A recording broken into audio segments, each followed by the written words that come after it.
Selamat pagi pemirsa, jumpa dengan program Pelita Aksa.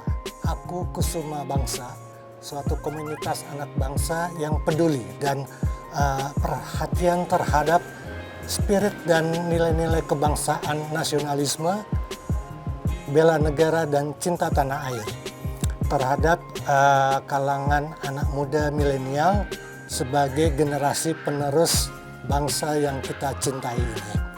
Di samping saya sudah ada Bapak Noah Tarigan. Beliau adalah ketua dari Gerakan Peduli Disabilitas dan Lepra Indonesia.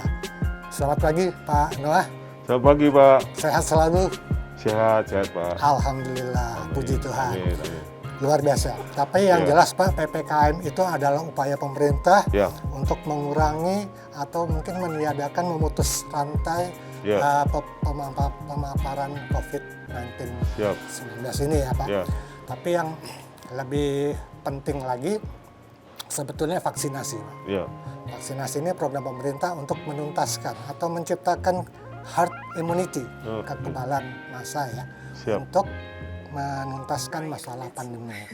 Nah, bicara tentang vaksinasi Pak, kami ingin mendengar Bapak dengan anggota, dengan komunitas di dalam mensukseskan program vaksinasi itu. Karena kami secara awam berpikir mereka ini punya keterbatasan di dalam mencapai titik-titik sentra vaksin yang sudah ditetapkan pemerintah. Jadi kita kebayang aja nih Pak, ya, dari rumah kemudian ke jalan besar, kemudian dia harus menuju ke titik sentra vaksin. Nah ini kan suatu hal yang perlu kita dengar, kita perhatikan. Barangkali ada peran-peran masyarakat kita yang bisa membantu di sini Pak. Nah, mungkin kita mulai pembicaraan seperti ini Pak. Ada pengalaman Bapak? Saya mengambil dari pengalaman kami di acara yang di belakang katedral dari gereja, dari sekolah Santa Tresia beberapa waktu yang lalu. Karena saya sendiri divaksin di sana. Jadi saya waktu itu disuruh sama ada teman di sana di sekolah itu untuk datang ke sana besok hari untuk membawa teman-teman. Jadi saya bicarakan dengan teman-teman, ayo kita besok ke sana sama-sama. Itu di mana Mas? Sorry. Itu di lapangan Banteng atau lapangan Banteng? Oh, itu berarti sentra vaksin Ursula. Serviam, SPS. Sentra Serviam. Okay. Saya bilang gitu ya. Ya. Sentra Serviam. Ya, saya ulang ini. Enggak usah, silakan aja. Ya. Jadi saya ke sana waktu itu di Sentra Serviam. Jadi sekitar tanggal berapa ya? Tanggal bulan Mei ya, April.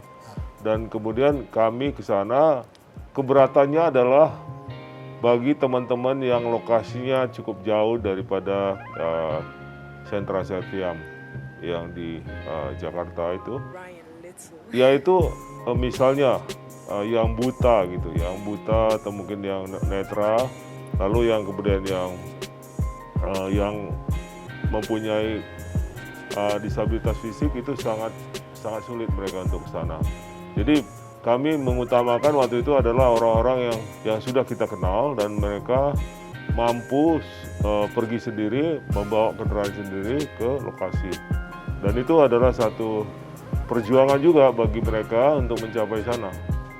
Sampai sekarang, setelah berapa bulan yang kami alami, waktu kami mengkomunikasikan pada teman-teman kami, ada juga yang masalah mereka adalah tidak diberikan oleh orang tuanya atau mungkin keluarganya kalau misalnya pergi sendiri.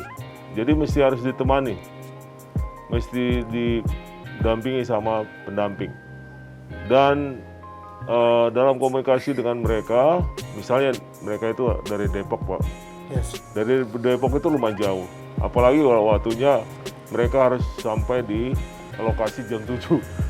Jadi Bapak bayangkan jam berapa mereka harus bangun dan bagaimana mereka harus mandi, bagaimana mereka harus mempersiapkan diri. Karena itu Persiapannya panjang, Pak. perlu waktu sampai berapa jam gitu, Betul. 1 jam itu untuk itu aja.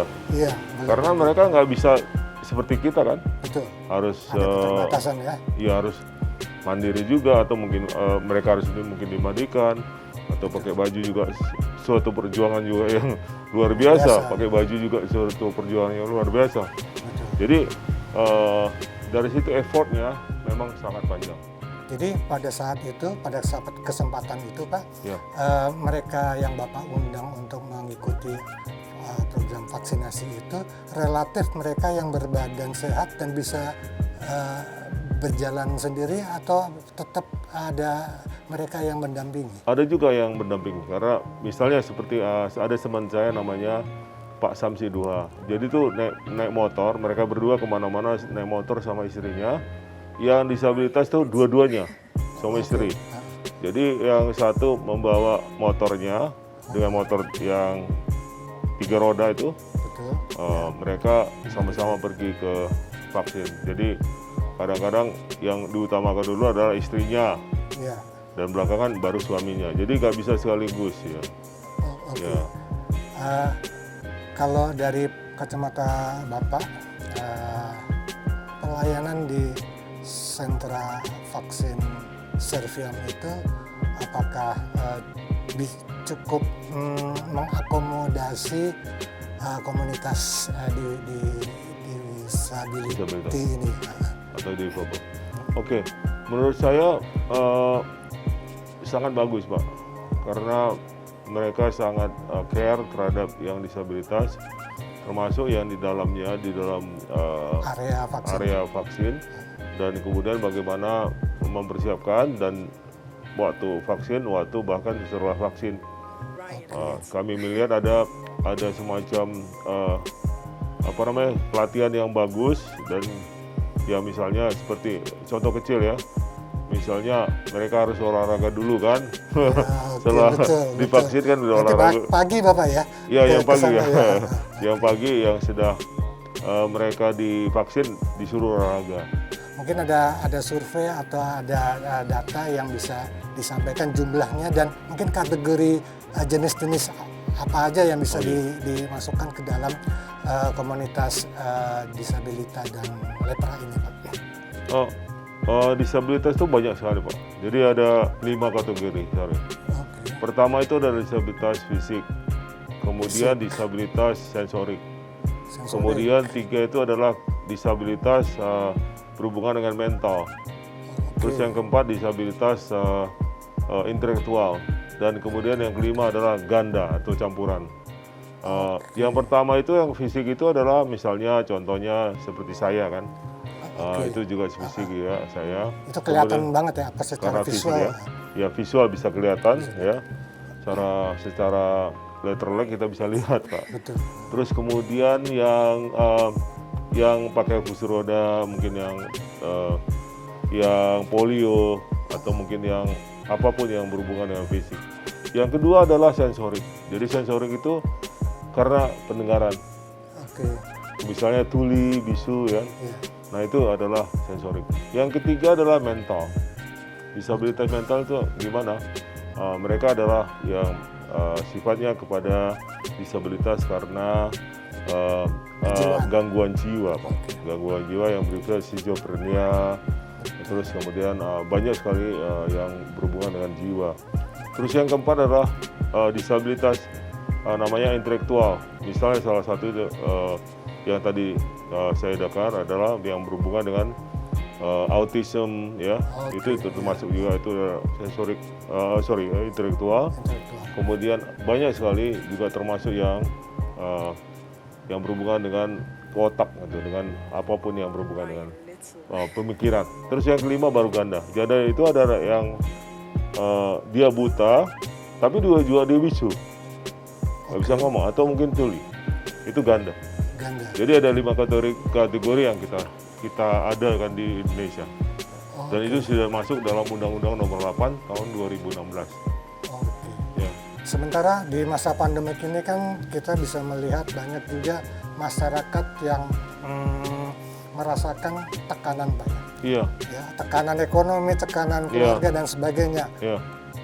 Ada nggak yang sampai separah itu bisa dikategorikan ke dalam kelompok disabilitas yang tadi apa, kejiwaan ya, atau mental? Mental Pak, mental. Mental ya. Ya. Ada pengalaman, ada data kan? Saya kira kalau menurut secara statistik belum ada secara statistik yang sebenarnya, tapi sebenarnya secara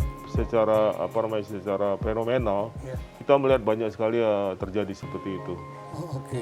Ya banyak, tapi bukan berarti orang yang udah stres, udah frustrasi atau mungkin seperti yang saya katakan tadi udah bisa kita langsung kategorikan sebagai disabilitas. Mungkin awal itu bisa juga menjadi pintu masuk. Bisa menjadi pintu masuk. Iya. Hanya awal, tapi belum tentu dia akan menerus gitu ya. Tapi juga mungkin barangkali dengan perubahan policy pemerintah ya mungkin kembali lagi normal gitu kan Pak. Dan termasuk keluarga Pak. Bagaimana keluarga memberikan care-nya, perhatiannya kan, kasihnya ya kan pada mereka. Betul. Iya. Nah tadi Bapak mungkin belum menjawab kira-kira berapa sih nih ya secara nasional dari hasil survei atau data penderita atau komunitas dari disabilitas ini Pak? Iya, kalau secara survei di Indonesia antara 25 sampai 30 juta Pak. Itu menurut baru survei. Belum statistik. Artinya kalau statistik itu bisa lebih bisa lebih tinggi, besar. Bisa lebih besar. Itu tersebar di Nusantara ya. Betul. Tapi di ASEAN katanya ada 65 juta secara statistik Pak. ASEAN ya? Katanya. Itu dari ASEAN yang ngomong. Jadi menurut saya kalau Indonesia bisa mencapai ya masih sekitar 30 juta kan, kita besar, paling besar ya di ASEAN. Iya, itu sudah hampir 50% ya. Iya, di ASEAN. Iya. Betul, luar biasa. Iya. Nah mungkin juga untuk bisa data itu ada di Kementerian Sosial atau ada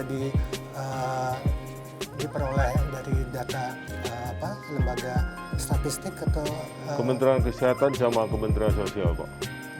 Oke. Dua itu, jadi bisa kita lihat dari dua kementerian itu, yaitu Sosial dan Kesehatan di bawah dari PMK. Di bawah dari Kementerian PMK, Menko PMK. Ya.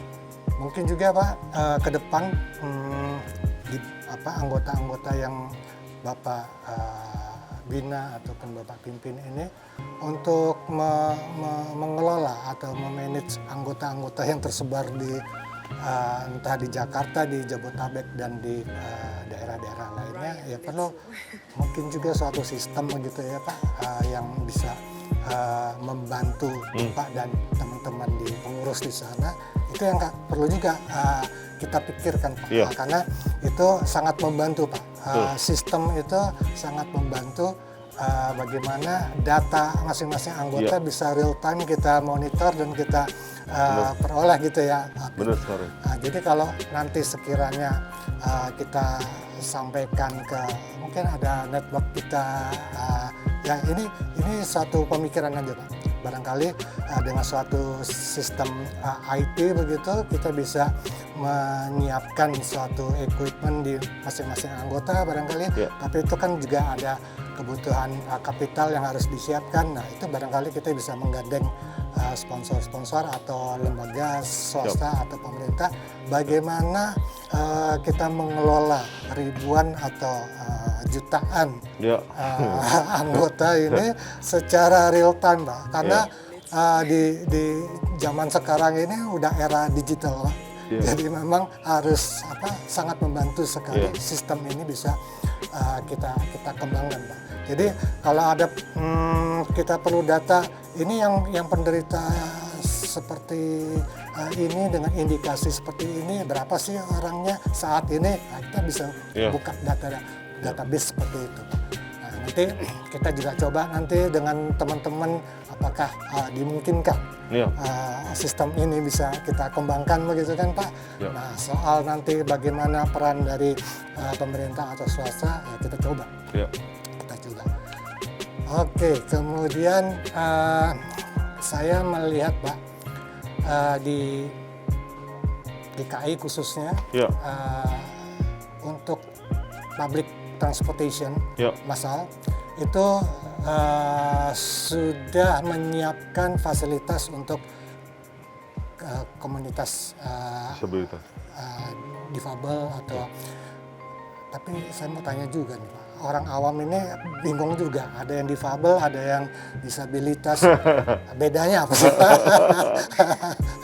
Ya, mungkin orang banyak bingung ya, apa itu disabilitas, apa itu disable. Saya kira itu sama saja. Memang dalam pertemuan 10 tahun yang lalu Pak, pertemuan itu dihadiri sama Kementerian Sosial, Kementerian Kesehatan, termasuk dari Badan Internasional, dari Pusat Tata Bahasa Indonesia, Ya, dari UI, dan juga dari kami lembaga-lembaga disabilitas atau mungkin organisasi disabilitas di akar rumput. Waktu itu dibicarakan dalam 10 tahun lalu, dari kata cacat berganti menjadi disabilitas. Memang dalam proses itu ada ada respon dari teman-teman dari Jogja, dari Jateng gitu kan. Jateng itu maunya teman-teman di Jogja bilang difabel. Mereka maunya difabel atau mungkin differentable. Tapi menurut kami secara bahasa kita, bahasa differentable itu nggak ada dasarnya. Karena itu adalah singkatan kan. ya, Jadi kenapa harus singkatan? Kenapa kita buat langsung aja disabilitas? Karena itu kan dari kata disability. katanya lengkap ya. Jadi turunannya Bisa. sudah jelas gitu, disabilitas. Kalau di Malaysia namanya orang dengan kurang upaya, Kurang Oku. Oku. Oku namanya. Kalau di Malaysia, Oke. tapi kan kasar, Iya, orang kurang upaya. Iya, Kalau di Indonesia kan cacat dulu kan, iya itu juga Kalau di- relatif kasar. kasar. Iya, betul. Sebenarnya kasar nggak Pak? Makanya mau dirubah menjadi disabilitas. Jadi makanya perubahan itu menjadi disabilitas dan sudah masuk dalam nomenklatur Bappenas Pak. Jadi udah diresmikan. Jadi kalau misalnya dengan kata itu berarti bisa turunannya yang berhubungan perhitungan finansial segala macam, budget daerah itu sudah mengacu pada itu. Jadi Disesuaikan. kalau difabel kami nggak apa-apa, kami terima aja Oke. sebagai bahasa umum gitu, Iya. nggak apa-apa, nggak masalah Pak. Bagi saya nggak masalah itu. Ryan Little.